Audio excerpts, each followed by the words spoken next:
Pangal daw manay, panagluluto manay. Nagluto tayo ti baka ti kudel. Ay tanay, nagimas ang George. At dapi urumot na.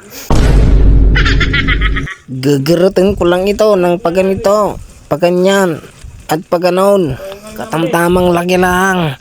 Para sakto-sakto sa bunganga mo. Aray ko. At syempre, agaramit tayo iti first class, kinilaw.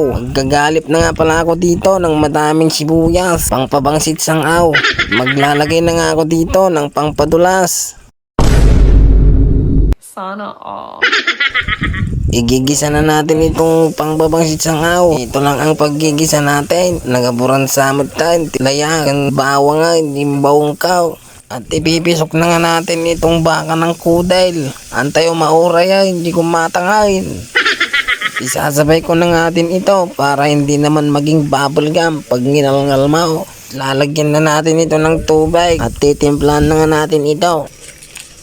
Bulong ng akasya, pamintang wasak, asin, chin. At makalipas ang 30 days, kumukulo na nga ito ng purse.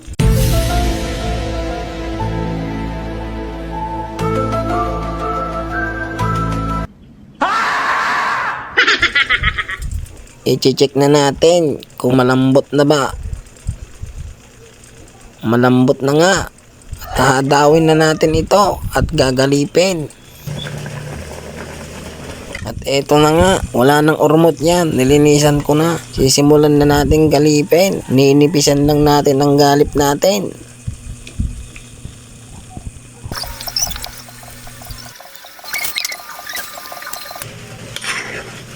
At pagkatapos ko ngang galipin, ay binalikan ko itong inaadobo natin. Pagbukas ko ay wala na pala. Kumain na pala sila. Kaya naman pinatay ko na ito. At itutuloy ko na itong kinilaw. Lalagay ko na itong sibuyas, luya, asin, tsaka paminta.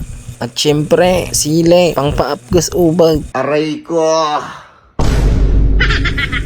At syempre, para sa antay ti kalamansay, pangpakilig. Sana all kinikilig. Aray ko. Sa amon tumutan ikiwara-kiwarain.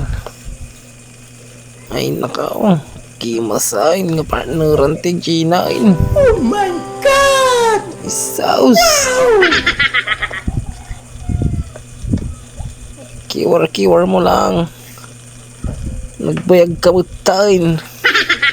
Ramanam kitain. Ibay na yun ang paay. Yan, kimasain. Pinagkagaon. At na mangkok lang pagpingganak. Ang dayday takgamain. Paano masabi? Mangantay yung George.